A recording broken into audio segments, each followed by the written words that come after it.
बसे हुए हिमालय की तलहटी में एक छोटा सा गांव था जो अपनी शांति और सुंदरता के लिए जाना जाता था। कलीगढ़ गांव एक गहरे रहस्य को समेटे हुए था। यहाँ के लोग बहुत ही साधारण जीवन जीते थे, लेकिन उनके दिलों में एक डर हमेशा बना रहता था। खेतों और घरों के परे एक घना जंगल फैला हुआ था। यह जंगल गांव के लोगों के लिए एक पहेली था जिसे वे सुलझा नहीं पाए थे। स्थानीय लोग इसे चंडाल वन, शैतान का जंगल कहते थे। यह नाम सुनते ही लोगों के चेहरे पर डर की लकीरें खींच जाती थी। ये एक फुसफुसाहटों और परछाइयों की जगह थी। जब भी कोई जंगल के पास से गुजरता, उसे अजीब सी आवाजें सुनाई देती। ग्रामीण इसे धीमी आवाज में ही चर्चा करते। वे कभी भी इस जंगल के बारे में खुलकर बात नहीं करते थे।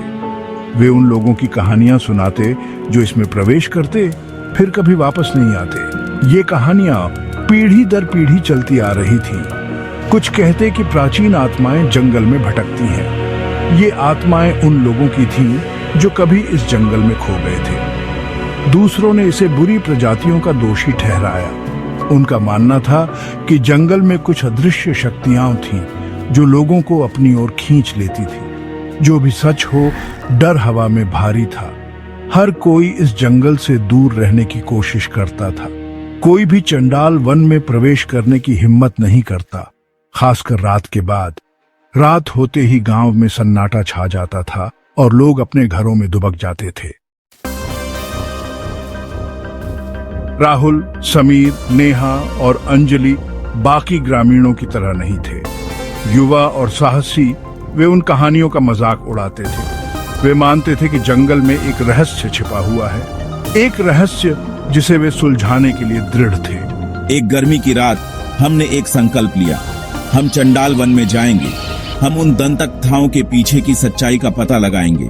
टॉर्च और साहस से लैस वे अज्ञात की ओर निकल पड़े।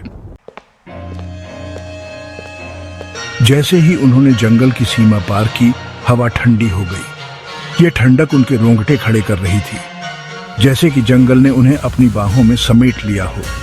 सूरज की रोशनी मध्यम पड़ गई। पेड़ों के बीच से छनकर आती रोशनी अब धुंधली हो चुकी थी और अंधेरा धीरे धीरे बढ़ रहा था। उनके चारों ओर अजीब परछाइयां नाचने लगीं। ये परछाइयां कभी पास आती, कभी दूर जाती, मानो कोई खेल खेल रही हो। दोस्तों ने आगे बढ़ना जारी रखा। उनके दिल तेजी से धड़क रहे थे। हर कदम के साथ उनके डर और भी गहरे होते जा रहे थे। अचानक झाड़ियों में एक हलचल हुई और वे चौंक गए। उनकी आंखें उस दिशा में टिक गईं जहां से आवाज आई थी। क्या यह कोई जानवर था या कुछ और? उनकी कल्पना ने उन्हें और भी डरा दिया। हवा में फुसफुसाहटें तैरती हुई प्रतीत हो रही थी। ये फुसफुसाहटें जैसे किसी रहस्य को छुपा रही थी। वे शब्दों को समझ नहीं पाए। उनके चेहरों पर उलझन साफ दिखाई दे रही थी, लेकिन उन्होंने एक उपस्थिति महसूस की। ये उपस्थिति उन्हें हर कदम पर महसूस हो रही थी। कुछ उन्हें देख रहा था। यह एहसास उनके रोंगटे खड़े कर रहा था, जैसे कि जंगल की आत्मा उन्हें देख रही हो। गहरे जंगल में वे अचानक एक खुली जगह पर पहुंच गए। देखो, वहां चांदनी में एक प्राचीन मंदिर खड़ा है। वह मंदिर खंडहर हो चुका था और पेड़ों से घिरा हुआ था, फिर भी अद्भुत लग रहा था। यह कोई साधारण जगह नहीं लगती। कहानियों में चंडाल वन के भीतर एक गुप्त मंदिर का जिक्र है। क्या यह वही हो सकता है? प्राचीन तांत्रिकों द्वारा उपयोग किया जाने वाला मंदिर। क्या उन्होंने सचमुच किसी खतरनाक चीज पर ठोकर खाई थी? जैसे ही वे मंदिर के पास पहुंचे, हवा में एक अजीब सी ठंडक थी।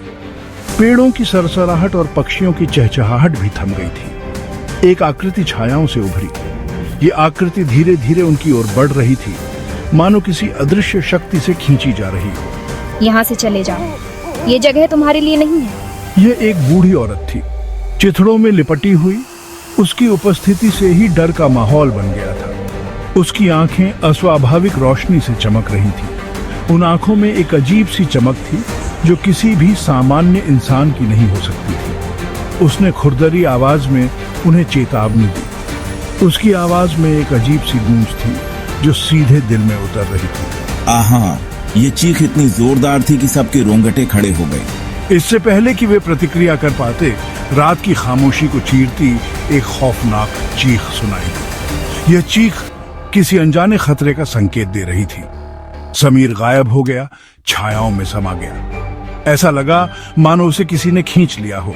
हाँ हाँ हाँ हाँ, उसकी हंसी में एक अजीब सी कर्कशता थी जो दिल दहला देने वाली थी। बूढ़ी औरत की कर्कश हंसी पेड़ों के बीच गूंज उठी। यह हंसी जंगल की खामोशी को और भी डरावना बना रही थी। दोस्त दहशत में जमे हुए थे। उनके चेहरे पर डर साफ झलक रहा था। वे एक भयानक सपने में फंस चुके थे। इस सपने से बाहर निकलने का कोई रास्ता नहीं दिख रहा था।